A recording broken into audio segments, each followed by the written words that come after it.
ahead and get into this review, okay? Because this might be a long one. This episode was crazy. A lot going on. So, without further ado, let's go ahead and get to this review for Ready to Love, Season 10, Episode 5.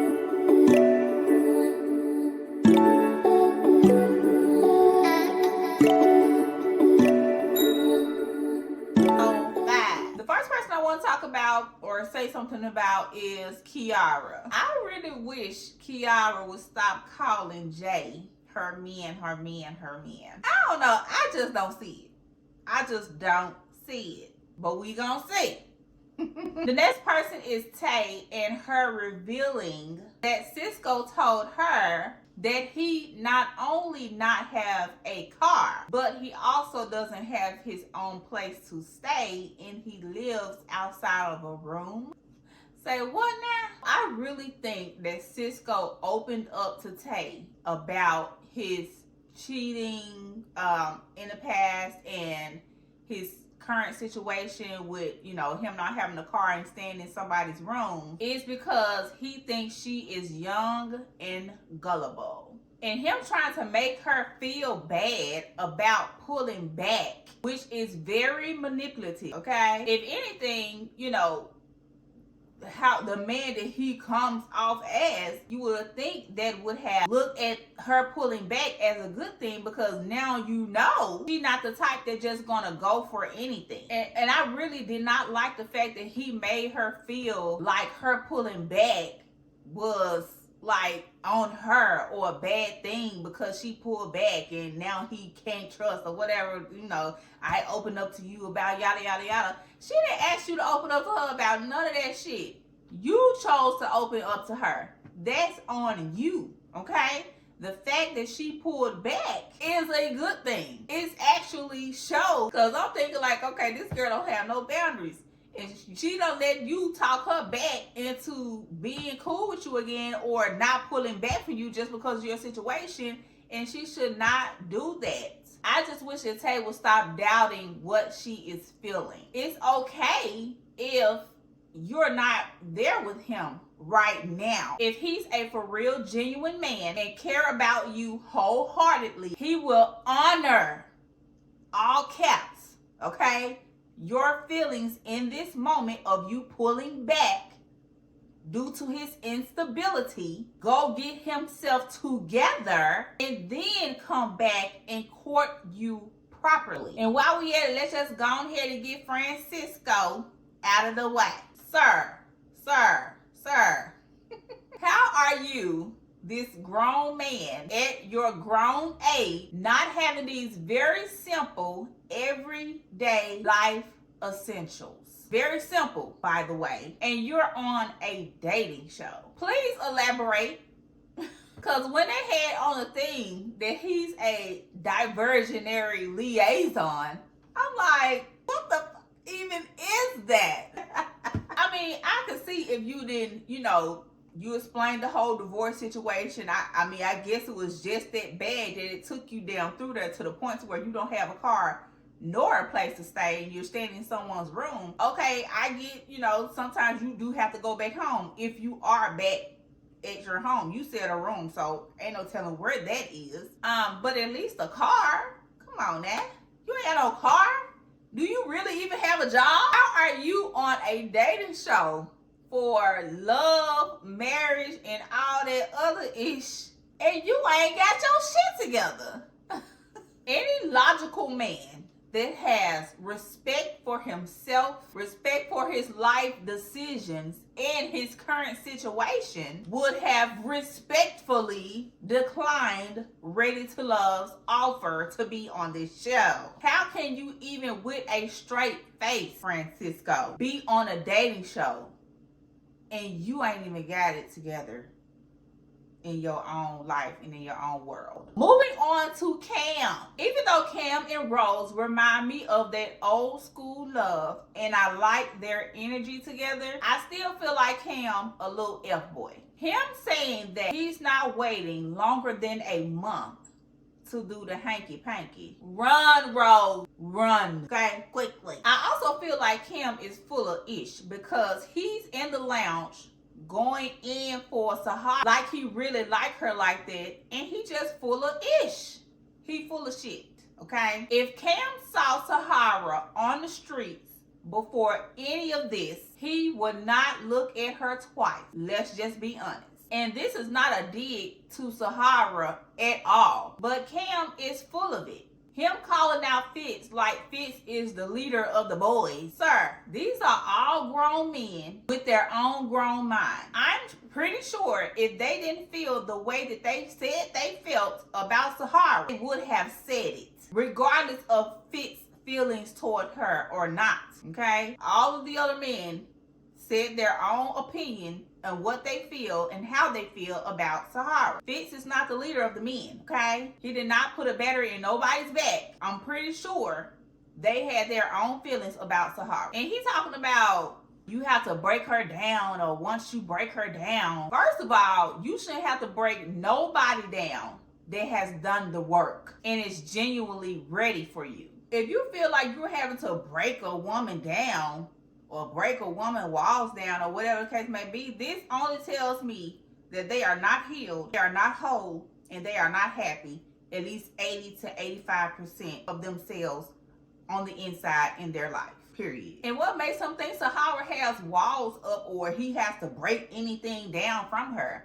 That could just be her natural, regular, everyday personality, and ain't nothing wrong with that. That also tells me that you genuinely not interested in her like that because you feel like you have to break something down from her. Now, honestly, that seems like that's just who Sahara is. You already trying to change her by talking about once you break her down. Break her down from what? This is how she is. That's her, okay? You don't have to change her. That's how she is, sir. Yes, she has that raw, authentic side about her, but I'm pretty sure she's a soft, feminine woman as well. It's like, anyway, I don't know if Cam just trying to keep two women around for his own personal gain, but be for real, Cam, you don't like Sahara like that, and she know it as well. Next person I want to talk about is Hussein, or Husan. Hussein.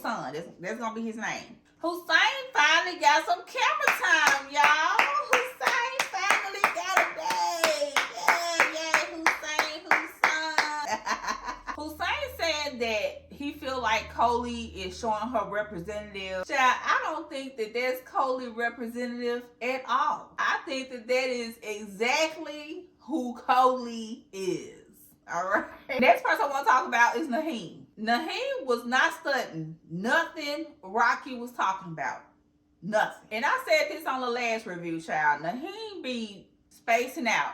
Baby, he be gone. He be gone. Next person I want to talk about is Fitz. I didn't see it at first, but I think I kind of see it now with Fritz and Shanice. But we gonna see though. I just wish that Fritz would be honest and shut down the whole poly conversation. If you're curious, just be honest about that. Like, it is what it is. Whoop-de effing do. Who gonna whoop you about it, okay? If your bi-curiousness bothers them or not, I mean, it may even be an infatuation, who knows? But I would rather you live in your truth than to deny it. And another thing, Fritz calls everybody loud who does not agree with his ass. And him saying that he was just playing when him and Sahara was getting their feet done. Yeah, you still playing. Along with Mahin, Eddie, Cam, Wayne, even though he gone, Francisco.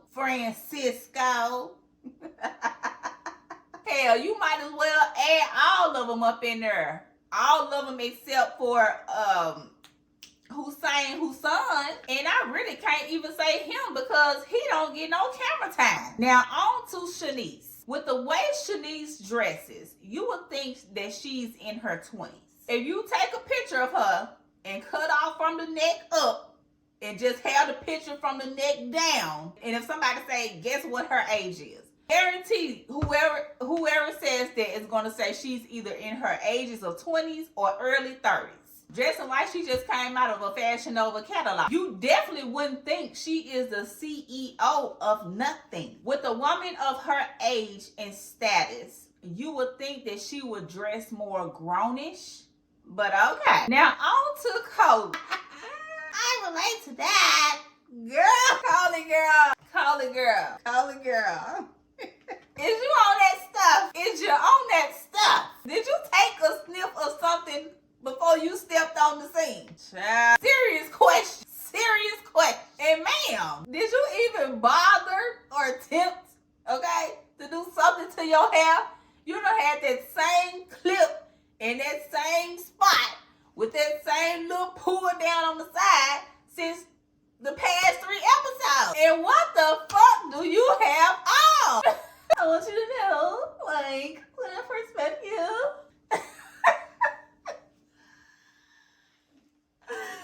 Oh my goodness. Oh my goodness. Why is you talking like that when I first met you? Oh my Lord. I cannot with Coley. I cannot. She's done.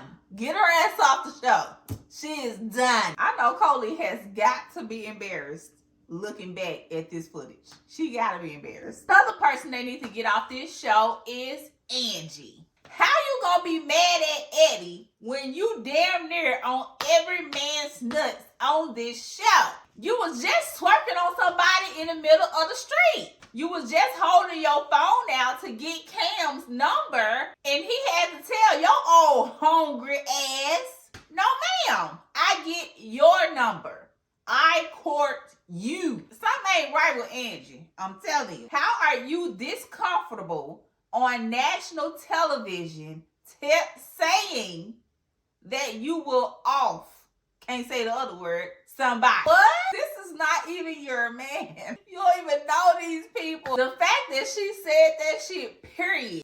Get her ass off the show. Get her ass off of this show. And this is not the first time she low-key threatened Wayne because he wasn't calling and texting her. Angie is a crash out that's waiting to be had. Get Angie ass off this show. Now on to Eddie. We had already peeped on the last review that I did that this was nothing but physical attraction between Eddie and Coley. But him saying that this is not the proper place. Just say you don't want the girl, Eddie. You actually don't want nobody on this show, if we want to be honest about it. You and a few other men.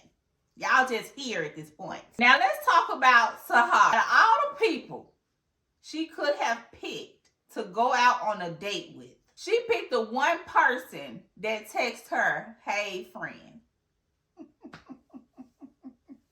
And her reasoning for picking him was to expose him. Expose what, Sahara?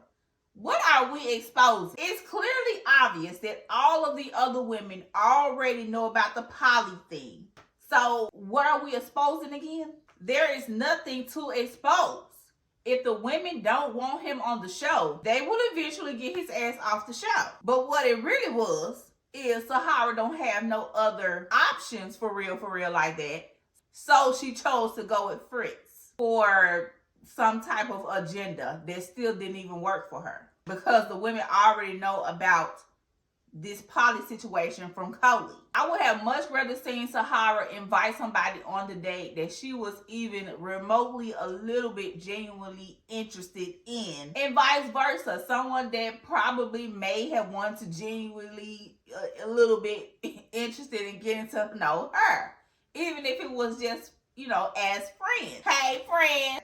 But clearly, Sahara has no options. She didn't even pick Cam, the one person I thought she was at least going to pick to go out on a date with. Her not picking Cam to go out on a date with told me everything that I need to know about what Cam is actually doing behind the scenes when it comes to Sahara. Absolutely nothing. So this week, the men have to choose 2 women to send home. Okay, the women that they picked for the bottom was Coley, Rocky, and Sahara.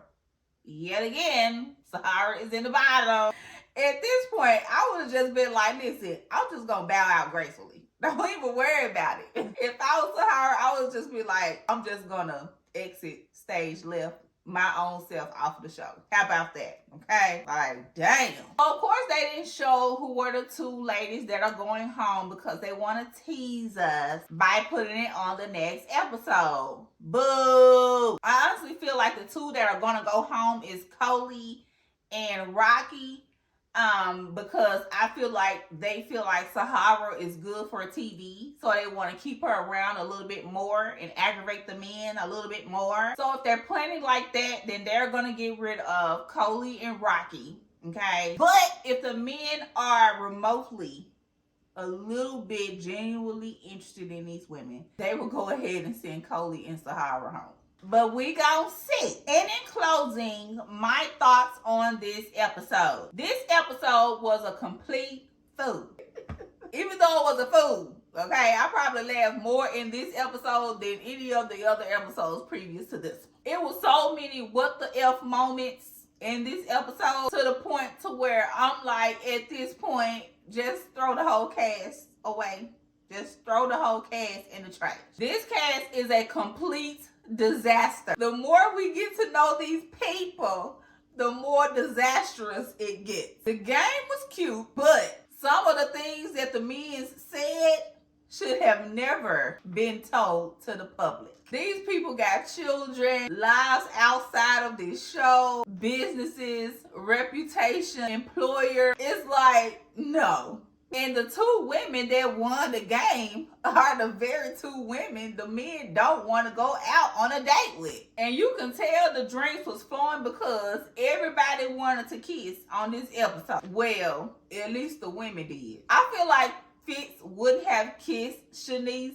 She just caught him off guard. I honestly think that they do not do a thorough evaluation on these people before they let them on this show. Because my goodness, these people lying about their age. These people lying about their name. These people lying about their careers and what they do. Prime example, True. True wasn't even using her for real government name. It's probably like Keisha. I think it's Keisha or something like that. I don't know why black women who mothers named them Keisha don't want to use their name as Keisha. Keisha is a pretty name to me. But it seems like every black woman that's named Keisha never wants to use their name Keisha. Especially in the TV world. I think Tay, she got Keisha or something in her name. I think True name is Keisha or something like that. The girl on Basketball Wives, I forgot her name. Her real name is Keisha. She don't use her real name. Malaysia, her real name is Keisha. Like, baby, embrace who you are, okay? Embrace that. And another thing, True was not even using her real age. So that made me question all of these people, okay? True, I'm going to show it right here. They have True as her age is 35 on the thing, okay? When they first introduced her. When she was sitting at the thing with Khalil getting ready to get off the show, she told Khalil she was like 40 something. So just throw the whole goddamn cast in the trash. Period. Woo, baby. This episode was a fool. Anywho, y'all make sure y'all comment and let me know what y'all thought about this episode. Make sure you like and subscribe to the channel and hit that notification bell while you're at it. And I will talk to you all on the next episode. Bye!